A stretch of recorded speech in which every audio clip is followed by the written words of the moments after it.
नमस्कार, आप देख रहे हैं आर्या न्यूज और मैं हूं आपके साथ पल्लवी सिंह। उत्तर प्रदेश में कोरोना के कारण बने गंभीर हालात को देखते हुए योगी सरकार ने लॉकडाउन सोमवार तक के लिए बढ़ा दिया है।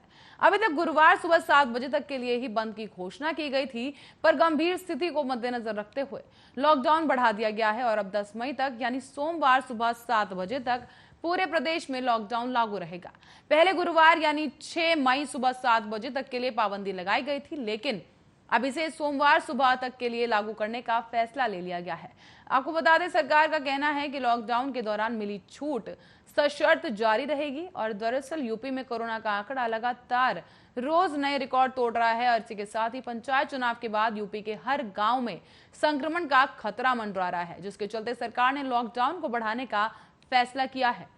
हालांकि पहले जो आदेश सामने आया था उसके मुताबिक गुरुवार सुबह 7 बजे से शुक्रवार रात 8 बजे तक के लिए बाजार को खोला जाना था, लेकिन अब सरकार ने पूरे हफ्ते लॉकडाउन लगाने का ऐलान किया है, यानी सोमवार सुबह 7 बजे तक पूरे प्रदेश में लॉकडाउन रहेगा।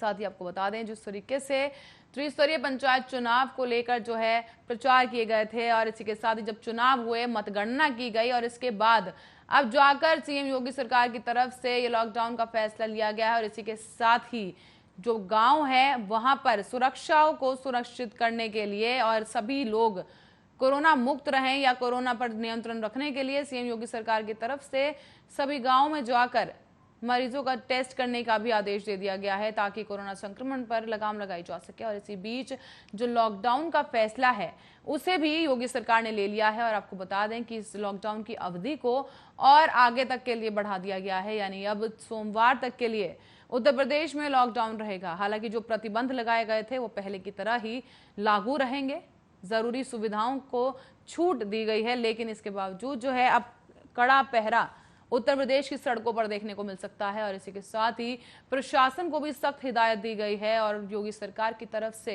सभी अधिकारियों को भी सख्त निर्देश दिए गए हैं कि जो लॉकडाउन है कड़ाई से उनका पालन करवाया जा सके और इसी के साथ ही जो लोग बेवजह घूमते नजर आए उन पर कड़ी कार्रवाई की जानी चाहिए। साथ ही जो बिना मास्क के घर से बाहर निकलेंगे उन पर भी कड़ी लागू जो है कार्रवाई जो है वो की जाएगी और जो कोरोना की जो गाइडलाइंस है उन्हें लागू करवाना जो है पुलिस का दायित्व बन जाता है, जिसका कड़ाई से पालन करना होगा। तो वहीं इस मुद्दे पर चर्चा के लिए हमारे साथ डॉक्टर धनोज कुमार, वरिष्ठ पत्रकार, जुड़ चुके हैं।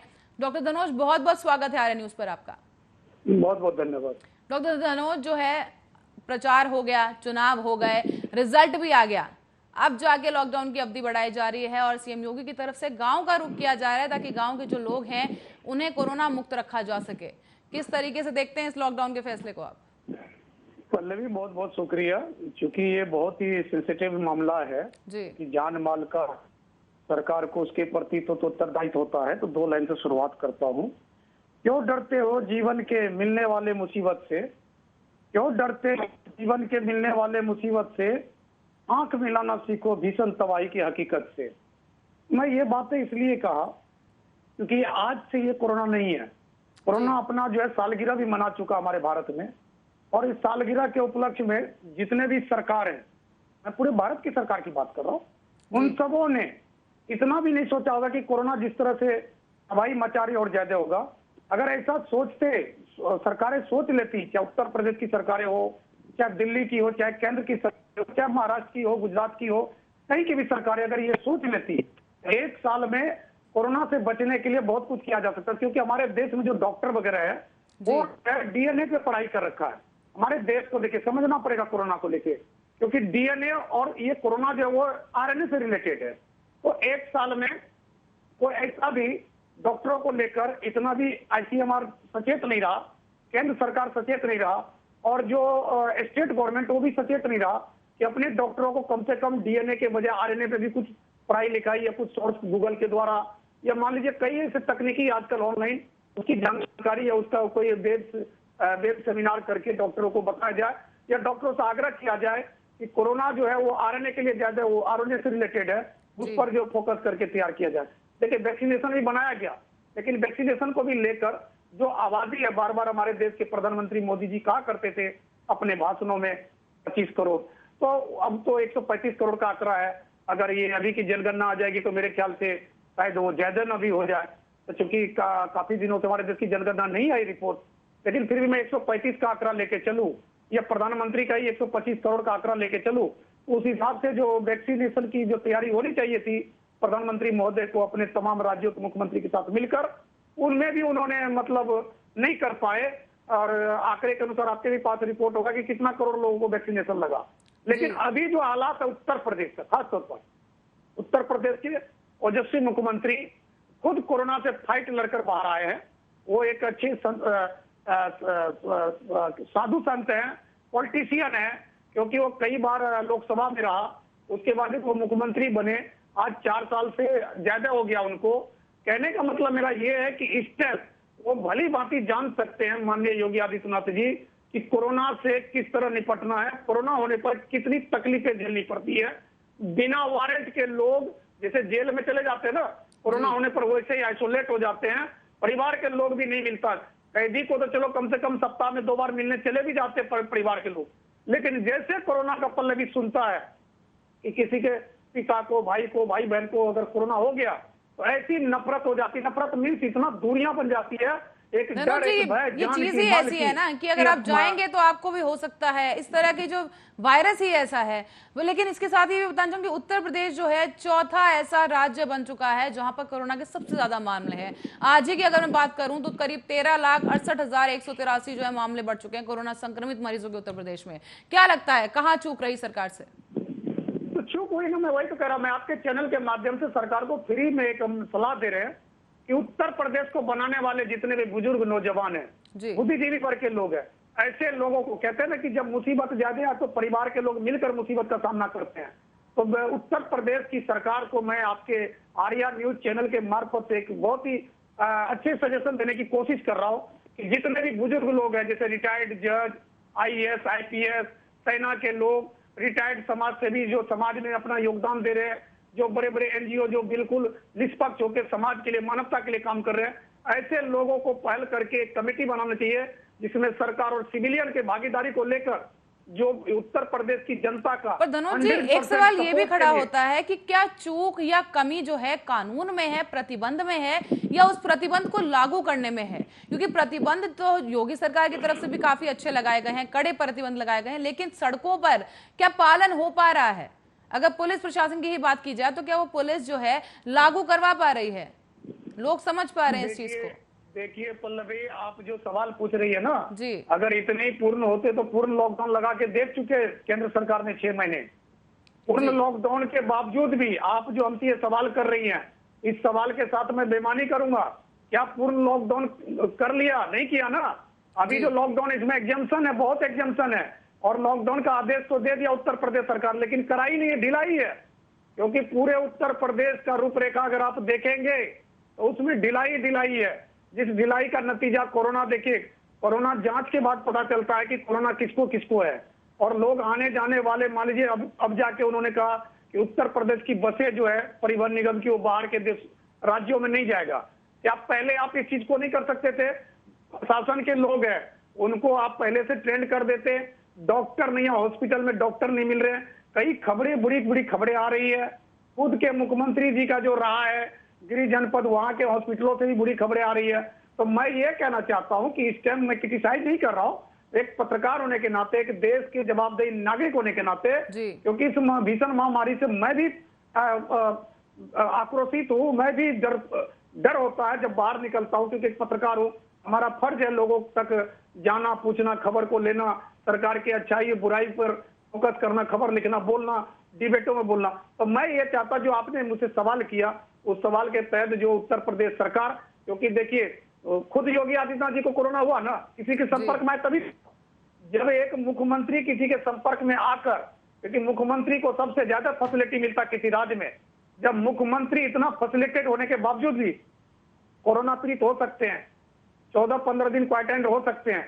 एक आम आदमी के नजरिए से सोचिए कि जो 23-24 करोड़ की आबादी जो है हमारे उत्तर प्रदेश की, उस उत्तर प्रदेश में आम आदमी जो कोरोना लेके चल रहा है, जिसकी जांच नहीं हुई है, वो लोग किसी के संपर्क में आते तो कितना मतलब नुकसान होता। जैसे भी इलेक्शन हुआ जी, शायद इसी को जो है नियंत्रण में रखने के लिए सीएम योगी की तरफ से ये फैसला लिया गया कि गाँव के घर घर जाकर टेस्टिंग अभियान चलाया जाएगा ताकि जो लोग ऐसे हैं जिन्हें कोरोना हो चुका है या हो रहा है, वो कोरोना से ग्रस्त हैं, उनका इलाज किया जा सके तत्काल प्रभाव से। देखिए, सवाल ये नहीं पल्लवी जी, सरकार आदेश दे रही है, सवाल इस चीज पर होनी चाहिए कि आदेश को अमल कितना लाया जा रहा है। मुख्यमंत्री योगी आदित्यनाथ जी आदेश दे दिए, उस आदेश को उससे रिलेटेड ऑफिसर, मान लीजिए ग्राम से रिलेटेड जो भी इस आदेश के प्रति वफादार हो गए, जैसे मान लीजिए मैंने आपको चिट्ठी लिखा और चिट्ठी डाकिया आपको लेके पहुंचा सके, उस डाकिया का पता सरकार को बताना चाहिए। उस डाकिया का पोस्टमैन कौन है, जो चिट्ठी, मेरा चिट्ठी आप तक पहुंचा है, आपका चिट्ठी मुझ तक पहुंचा है, उस पोस्टमैन के विषय में सरकार बोलने से चूक जाती है। सरकार फिर कहती है कि घर घर जाके टेस्टिंग करेंगे, लेकिन वो ये नहीं बता पाती है कि 23-24 करोड़ लोगों को किस तरह टेस्टिंग करेंगे। जब उस पर कुछ बात की जाती है तो सरकार उसको उल्टा रिएक्ट कर लेते हैं। लेकिन एक पत्रकार होने के नाते मैं फिर सलाह देते हुए यह कहना चाहता हूं कि जब तक आप सिविलियन की मदद नहीं लोगे, क्योंकि मुसीबत बहुत बड़ी है। सिविलियन मतलब वो अच्छे लोग, आप कम से कम 5-10 हजार अच्छे लोग तो चुन लो उत्तर प्रदेश से, जो लोग इस बात के लिए एग्री करे कि किस तरह लोगों को समझा सके कि लोग अपने घर में रहे। और एक चीज आपको करना पड़ेगा, अकाउंटेबिलिटी, जो गरीब लोग हैं उन तक राशन कैसे पहुंचे, उनके बच्चे के दूध लबों तक दूध कैसे पहुंचे, ये सुनिश्चित करना सरकार का काम है। लॉकडाउन लगा देने मात्र से नहीं होता। लॉकडाउन लगाने का मतलब है जो काम रुक गए, जो मजदूर वर्ग, गरीब वर्ग, ठेला वर्ग, ड्राइवर, टैक्सी स्टैंड पे काम करने वाले, होटल के अंदर काम करने वाले, इन सबों के लिए आप तमाम एसडीएम को, डीएम को आदेश दीजिए कि उनके जिले, गृह जिले में, और मान लीजिए रेवेन्यू इलाका, जैसे मान लीजिए रूरल इलाका में ब्लॉक डेवलपमेंट ऑफिसर, उनको दीजिए कि कितने बीपीएल कार्डधारी है उनको राशन पहुंचे, कितने मध्यम परिवार हैं जिनके काम रुक जाने के वजह से जिनको प्रॉब्लम हो रही है, कितने लोगों की मोटरसाइकिल की ईएमआई, टू व्हीलर की ईएमआई, ये सब चीज का आपको देखना पड़ेगा। उस डाकिया का पता सरकार बताएंगे कि सरकार फिर लॉकडाउन लगा देने से यह नहीं हुआ कि आप लॉकडाउन लगा दिए तो कोरोना का महामारी खत्म हो जाएगा। उत्तर प्रदेश की अगर बात की जाए तो लॉकडाउन के बावजूद जो है कई कोरोना के जो केसेस हैं वो देखे गए हैं, बढ़ोतरी देखी गई है। धनुष जी, लॉकडाउन के बावजूद उत्तर प्रदेश में जो है, जो आंकड़ा है कोरोना संक्रमण का लगातार बढ़ ही रहा है, तो क्या लगता है लॉकडाउन के बाद आगे क्या, अब आगे का कौन सा चरण लिया जाएगा? क्योंकि लोगों के मन में ये दहशत है, अस्पतालों की व्यवस्था इस वक्त त्रस्त हो चुकी है उत्तर प्रदेश में, तो क्या लगता है अब आगे क्या, अगर लॉकडाउन से भी आंकड़े कंट्रोल में नहीं आए, आगे किस तरह की रणनीति रखनी चाहिए? मैं देखिए, लॉकडाउन से सरकार को एक चीज का तो जरूर फायदा मिल रहा है जी, जो पब्लिक का वेट था, मतलब जो इतने लोग आवागमन करते थे उस पर तो पाबंदी लगी। तो आप इस लॉकडाउन में आप इतना तो कर सकते हो कि अपनी कमियों को मजबूत कर सकते हो, जैसे डॉक्टर के हायर कर सकते हो, प्राइवेट डॉक्टर को भी तत्काल आप सरकारी फैसिलिटी दीजिए, आई मीन उनको रिस्पेक्ट दीजिए। दूसरी बात, नर्स को रिस्पेक्ट दीजिए, जो सामाजिक कार्यकर्ता उसको रिस्पेक्ट दीजिए, हम जैसे मीडिया के लोगों को रिस्पेक्ट दीजिए, क्योंकि मीडिया अपनी जान में जोखिम डालकर आपकी सपोर्ट ही तो कर रहा है, क्योंकि जन जन तक जाएगा। आजकल social media, electronic media, print media, अगर कोई कुछ लिख भी देता है आप उसको सहज एक्सेप्ट करिए, क्योंकि देखिए जो बड़े लोग होते सरकार में होते तो सरकार, देखिए कोई जरूरी नहीं है कि 23 करोड़ लोगों को खुश कर सके, लेकिन कम से कम आप इसको कम तो कर सकते हैं, इस महामारी को आप इसमें मदद तो कर सकते हैं ज्यादा से ज्यादा। और लोग जो देखिए जी, आज ही जो है डीआरडीओ ने एक अस्पताल खड़ा किया है 505 बेड का, जिसका खुद सीएम योगी ने जो है वो किया था, उद्घाटन किया है। इसी के साथ ही मैं चाहूंगी धनुष जी आप बने रहे हमारे साथ, और इसी के साथ ही मैं आपको बिहार पर भी जो स्थिति चल रही है उस पर आपसे चर्चा करेंगे। और मैं दर्शकों को बता दूं कि बिहार में कोरोना की स्थिति और अस्पतालों में ऑक्सीजन की कमी पर जनहित याचिका की सुनवाई करी जा रही है। इसके बाद सुनवाई के बाद पटना हाईकोर्ट ने आज नीतीश सरकार को एक बार फिर से कड़ी फटकार लगाई है। कोरोना से निपटने के लिए सरकार के रुख को देखते हुए हाईकोर्ट ने आज कहा है कि आप लोगों ने कोर्ट की कार्रवाई का मजाक बनाकर रख दिया है। कोर्ट ने यह भी कहा कि 15 अप्रैल से आदेश पर आदेश दिए जा रहे हैं, लेकिन आप उसका 10% भी पालन नहीं कर पाए, और आज हम खुद शर्मिंदा महसूस कर रहे हैं कि हम आदेश देते रहे और लोग मरते रहे। हमने सिर्फ आपके विश्वास और दलीलों पर इतना दिन जो है दावा किए गए थे, उनको आप हमारे अनुसार काम कर रहे हैं। सरकारी स्वास्थ्य व्यवस्था से नाराज होकर हाईकोर्ट की तरफ से इस तरह का बयान सामने आया, जहां हाईकोर्ट ने यह आदेश दिया है कि अगर सेना से मदद लेनी है, सेना की मदद लेने तक की बात जो है हाईकोर्ट की तरफ से कह दी गई है। कोर्ट ने कहा कि आप खुद मान चुके हैं कि पूरा सिस्टम कोलैप्स हो गया है, इसलिए हमें पुणे के आर्म्ड फोर्सेस मेडिकल कॉलेज से स्पेशलिस्ट से मदद लेने के बारे में भी सोचा जा सकता है। सोमवार को हाईकोर्ट ने सरकार को मंगलवार तक लॉकडाउन पर अपनी राय देने को कहा था और इसी बीच मंगलवार को कोर्ट की कार्रवाई के दौरान सरकार ने लॉकडाउन लगाने का फैसला ले लिया। सरकार ने कोर्ट में बताया कि पूरे देश में 15 मई तक लॉकडाउन लगाया गया है। कोर्ट ने लॉकडाउन के फैसले से भी असंतोष जाहिर करते हुए कहा है कि आप लॉकडाउन लगाएं या कुछ और करें, लेकिन सड़क पर पड़े लोग मर रहे हैं। आप ऑक्सीजन सप्लाई को लेकर क्या रणनीति रख रहे हैं, क्या किस तरह का रिस्पॉन्स है, इसका जवाब दीजिए। इसके साथ ही धनुष जी, आपसे जानना चाहेंगे कि बिहार में अव्यवस्था का ये आलम है कि खुद हाईकोर्ट को हैरत होने लगी है कि बिहार सरकार की हर कोशिश विफल साबित हो रही है। बिल्कुल पल्लवी, उम्मीद की किरणें बुझ ना जाए, अपने हम से छूट ना जाए जी। वक्त रहते संभालना होगा, इस तबाही को रोकने के लिए कुछ न कुछ करना होगा।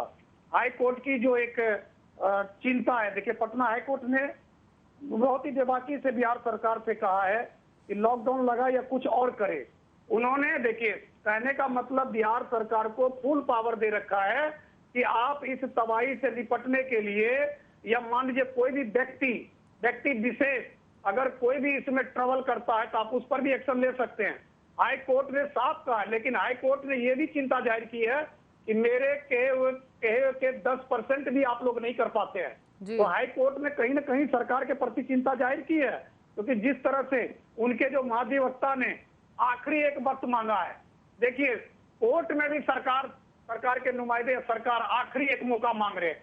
तो जब सरकार आखिरी मौका मांग रहे हैं तो जनता को भी आखिरी मौका दीजिए, जनता को भी आप सब कुछ दीजिए। जिस तरह से पहले लॉकडाउन में स्टार्टिंग में जब लॉकडाउन लगा था तो जनता को आप राशन फ्री किए थे, 500 या 1000 रुपीज फ्री किए थे। उसी तरह का पॉलिसी आप लाइए, आप खजाना खाली कर दीजिए। आप जितने भी जी, यहाँ मैं आपको अपडेट करना चाहूंगी कि बिहार सरकार की तरफ से भी ये फैसला ले लिया गया है कि फ्री राशन 2 महीने के लिए दिया जाएगा। धनुष जी, आपको यहाँ मैं अपडेट करना चाहूंगी, बिहार सरकार की तरफ से भी फैसला लिया जा चुका है कि आने वाले 2 महीनों के लिए जो प्रवासी मजदूर हैं या जो गरीबी रेखा के नीचे के जो लोग हैं उन्हें मुफ्त में राशन दिया जाएगा। लेकिन धनुष जी, सवाल यहाँ पर यह खड़ा होता है कि जहां कोर्ट की तरफ से लॉकडाउन पर सवाल निशान खड़े कर दिए गए हैं, कहीं ना कहीं कोर्ट भी ये मान रहा है कि लॉकडाउन कारगर साबित नहीं हो रहा है बिहार में, और बिहार में इस वक्त लॉकडाउन से ज्यादा जरूरत है स्वास्थ्य सुविधाओं को बेहतर करने की। पल्लवी, दुर्भाग्य की बात है, लॉकडाउन के पीरियड में भी मैंने कहा ना, सरकार ने लॉकडाउन लगा दिया। लॉकडाउन का मतलब होता है कि जो इमरजेंसी लोग हैं, जैसे इमरजेंसी में सिर्फ एक ही चीज आता है, मेडिकल। अभी आपको बता दूं, दूसरी बात, इमरजेंसी में मेडिकल के सिवा दूसरा नहीं। और सरकार को जो आप कहते, आप प्रवासी मजदूर बोलते हैं, मैं उनको गरीब मजदूर बोलता हूँ, क्योंकि हमारे हिंदुस्तानी भाई बहन है। तो मैं मुझ जैसे पत्रकार पढ़ा लिखा, मैं इतना पढ़ लिख कर बेवकूफी नहीं कर सकता कि मैं किसी को प्रवासी बोल दूं। वो हमारे भारत के गरीब मजदूर हैं। मैं भारत के गरीब मजदूर कह सकता हूँ। भारत के गरीब मजदूर या बिहार के जो गरीब मजदूर हैं, उसमें औरत मर्द जो भी बच्चे, वो तत्काल उस चीज को देखिए, जो अकाउंटेबिलिटी है वो तय करना पड़ेगा। सरकार के पास मालूम है कि कितने गरीब लोग हैं, आंकड़े हैं उनके पास। सरकार के पास जो आंकड़े हैं, उस आंकड़े के तहत सरकार उनको राशन फ्री दे, जो आपने अपडेट किया, 2 महीने का राशन फ्री दे। लेकिन जो लोग का काम भी रुक गया उसको भी तो आप राशन दोगे। बीपीएल कार्ड के साथ साथ मैं कहता पूरे बिहार में जो गरीब लोग है, खासतौर पर जिनके काम रुक गए, रिक्शा चालक, ठेली चालक, वो मटिया का काम करने वाले, वो सब्जी मंडी में काम करने वाले, यानी मार्केट में जो गरीब लोग काम कर रहे थे, उन तमाम लोगों को आप राशन फ्री करिए और 1, 2000, 3000 कम से कम रुपया दीजिए, ताकि वो, और जो एक इनके माननीय मुख्यमंत्री जी के मंत्रिमंडल में मंत्री मुकेश सहनी जी, उन्होंने कहा फोन करो और मछली भात खाओ।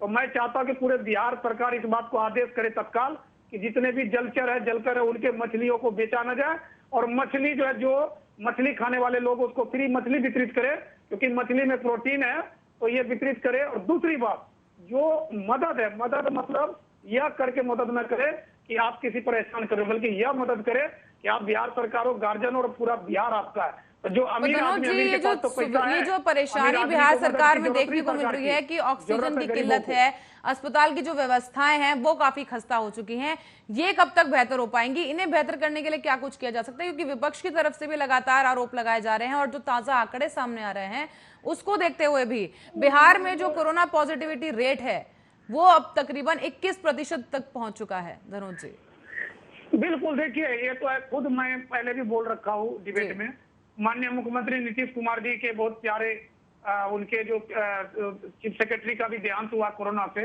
तो मैं आपको एक बात बता दूं कि उनको भली भांति पता है, जिस तरह से अभी उनके बहुत सारे लोगों को भी कोरोना हो रखा है, तो दर्द तो सबको पता है। लेकिन जो पैरेलल एक काम करनी चाहिए, पैरेलल मैंने जो सलाह दिया उत्तर प्रदेश सरकार को, वही मैं मुख्यमंत्री जी को देना चाहता हूँ, नीतीश जी को। क्योंकि मैं बिहार से आता हूँ, तो मैं आपको बता दूं, मैं एक बिहारी भाई मेरे लिए बहुत मायने रखता है। तो आप बुद्धिजीवी वर्ग जो है, जो बिहार को बनाने में जिनका योगदान है, जो एक पैसे वाले वर्ग होते हैं, एक बड़े बड़े एनजीओ के लोग होते हैं, और एक बड़े बड़े जो बिजनेसमैन होते हैं, उनसे आप तत्काल मीटिंग करिए, आप उनको फोन कीजिए, चिट्ठी लिखिए, उनसे मदद लीजिए, फंड की मदद लीजिए, उनसे सहयोग की मदद लीजिए। जिनके पास ज्यादा ऑक्सीजन है, ऑक्सीजन की मदद लीजिए। जो लोग, देखिए बहुत सारे लोग हैं जो डॉक्टर नहीं रखते, भी डॉक्टर जैसा जानकारी रखते हैं। पर धनोज जी, ये सब बातें कहीं ना कहीं ये इशारा नहीं कर रही हैं कि बिहार सरकार में मिसमैनेजमेंट है? बिहार सरकार खुद इस चीज के लिए जो है सक्षम नहीं है, इसलिए उन्हें किसी से मदद लेनी पड़े। क्योंकि हाईकोर्ट की तरफ से भी साफ शब्दों में कहा गया है कि अगर नहीं संभल रहा है तो सेना को सौंप देना चाहिए कोविड प्रबंधन है उसका जिम्मा। और आप भी कहीं ना कहीं इसी तरफ इशारा कर रहे हैं कि बिहार सरकार को मदद ले लेनी चाहिए। क्या सरकार के पास इतने लोग नहीं है कि वो खुद ही मैनेजमेंट कर सके? सच्चाई को आप अनदेखी नहीं कर सकते जी। कि जब सिस्टम चरमराता है तो देखिए हेल्प तो लेनी पड़ेगी ना। मैं आपको बता दे रहा हूँ, आज तमाम सरकारें ये बात कह रही है कि कोरोना होने पर आप अपने घर, तो क्या ये सरकार का फेल्योर नहीं है? अगर सरकार के पास हॉस्पिटल होता, हॉस्पिटल में बेड होते, हॉस्पिटल में डॉक्टर नर्स होते, हॉस्पिटल में मेडिकल इक्विपमेंट होते या किट होते, तो क्या सरकार को इस तरह का बयान देना पड़ता कि आप लोग अपने घरों में ही आइसोलेट हो जाइए, क्वारंटाइन हो जाइए? ऐसा नहीं कहता। सरकार फेल्योर है, शुरू से सरकार का फेल्योर है। मुझे से पत्रकार हमेशा इस बात को कहेगा, अगर सरकार फेल्योर नहीं होता, सरकार के पास पर्याप्त हॉस्पिटल होते, ऑक्सीजन होते, तो आज इतना भयावह स्थिति हमारे देश की कोरोना काल को लेकर नहीं होता। क्योंकि बहुत सारे देश ने कोरोना पर कब्जा कर लिया है, कोरोना को हरा भी दिया है। बहुत सारे देश के नागरिक हंस के मुस्कुरा के अपने घर से अपने कामों पर लौट गए, लेकिन हमारे देश में कामों से घर को लौट गए। तो ये विफलता नहीं है, ये विफलता है। सरकार को इसमें संकोच करने की जरूरत नहीं है। सरकार को इसमें सोचना है, पॉजिटिवली ले लेना है, सब्जेक्टिवली लेना है।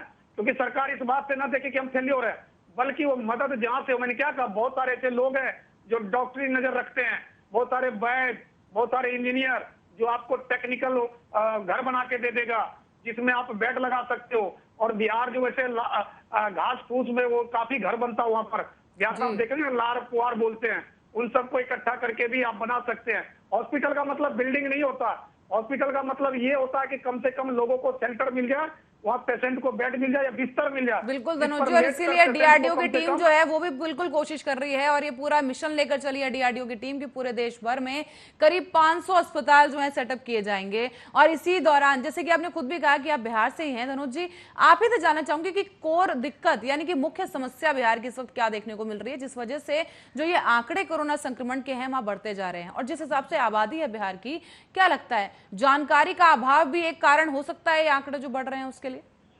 बिल्कुल, मैंने कहा ना शुरू स्तर में, जैसे बिहार जो गांव का राज है, नदियां भी हैं, जैसे कोसी नदी हो गई, कुछ जगह तो आप जा भी नहीं जल्दी पाएंगे। हालांकि चूंकि नीतीश कुमार जी ने बहुत जगह रोड, सड़कें, बिजली ये सब लगा दी है, जिससे कम्युनिकेशन तो पहुंच जाता है। देखिए हर घर में, हर लोगों के पास कुछ हो ना हो पल्लवी, लेकिन मोबाइल है जी। तो बिहार सरकार को इसका फायदा लेना चाहिए। तमाम एक ऐप बना के, सॉफ्टवेयर बनाकर तत्काल, क्योंकि सॉफ्टवेयर बनाने में ज्यादा टाइम नहीं लगता, एक वेबसाइट बनाकर, या मान लीजिए जितने भी इनके ब्लॉक में है वीडियो, वहाँ वीडियो को आदेश दे दे कि आप यही सारे लोगों को इसी में लगा दे। और दूसरी बात, जैसे अभी बिहार के एक आपको बता रहा हूँ कि बच्चे ना हो लेकिन टीचर जाएंगे स्कूल। मुझे थोड़ा सा वहाँ असहज हुआ कि बच्चे जब है ही नहीं तो टीचर क्या करने जाएंगे स्कूल। तो इन सब पॉलिसी को थोड़ा सा चेंज करना चाहिए बिहार सरकार को। उन टीचरों को जो बिना विद्यार्थी के बैठे हुए हैं स्कूल के अंदर, तो वो टीचर कम से कम जागरूकता फैलाए, कम से कम उसको दे दे कि जो होता है ना मैसेज करना, टेलीफोन करना, अरे दिन तो में कहीं ना तो कहीं आदमी को प्रतिबंध टेलीफोन जो करके लगाए गए हैं रिक्वेस्ट बिहार किया सरकार जाएगा। की तरफ से उन्हें और कड़ा कर देना चाहिए धनुष जी, यही कहीं ना कहीं आप ये कहना चाह रहे देखिए, हैं। आप किसी से निवेदन करेंगे, मान लीजिए मैंने आपको फोन किया कि माय डियर पल्लवी, आप जो है ना भीषण है, मुझे आपकी फिक्र है, चिंता है, आप कोरोना में घर से बाहर ना निकले। आप तो सोचने के लिए मजबूर हो जाओगे ना कि डॉक्टर धनोज कुमार मुझे फोन किया, पत्रकार महोदय मेरे प्रति चिंतित है। तो जब सरकार इस तरह से काम करेगी तो जरूर है कि जनता भी कहेगा कि नहीं ये सरकार हमारी है। पर धनोज जी, कहीं ना नीतीश कहीं जी सरकार के हमारे काम प्रति उतना करने ही में, चिंतित कार्य जितना प्रणाली में कोई मेरे बहुत घर के बड़ी फैमिली चूक है, चिंतित क्योंकि हाईकोर्ट की तरफ तो से लगातार फटकार हो रही है। और इसी के साथ ही आपको बता दें कि धनोज जी, फिलहाल समय की कमी, माफी चाहूंगी और आपको मुझे यहीं रोकना पड़ेगा, लेकिन बहुत बहुत धन्यवाद हमारे साथ जुड़ने के लिए इस मुद्दे पर। और इसी के साथ दर्शकों को कहना चाहूंगी कि लगातार कोरोना संक्रमण के जो मामले हैं बढ़ते हुए देखने को मिल रहे हैं। इसके साथ ही सरकार की तरफ से जो है लॉकडाउन के फैसले भी कई राज्यों में लिए गए हैं। यूपी और बिहार में जिस तरह की स्थिति देखने को मिल रही है, जो पॉजिटिविटी रेशियो है कोरोना संक्रमित मरीजों की, उसमें बढ़ोतरी देखी गई है। हालांकि सरकार की तरफ से लॉकडाउन की अवधि को बढ़ा दिया गया है, लेकिन देखना यह होगा कि कितना कारगर साबित हो पाता है यह लॉकडाउन, और इसके साथ साथ अस्पताल व्यवस्थाओं को लॉकडाउन की वजह से कितना फायदा मिल पाता है, कितनी बेहतर हो पाती हैं ये व्यवस्थाएं। और इसी के साथ ही फिलहाल के लिए बस इतना ही। देश और दुनिया की तमाम खबरों के लिए देखते रहिए आर्य न्यूज।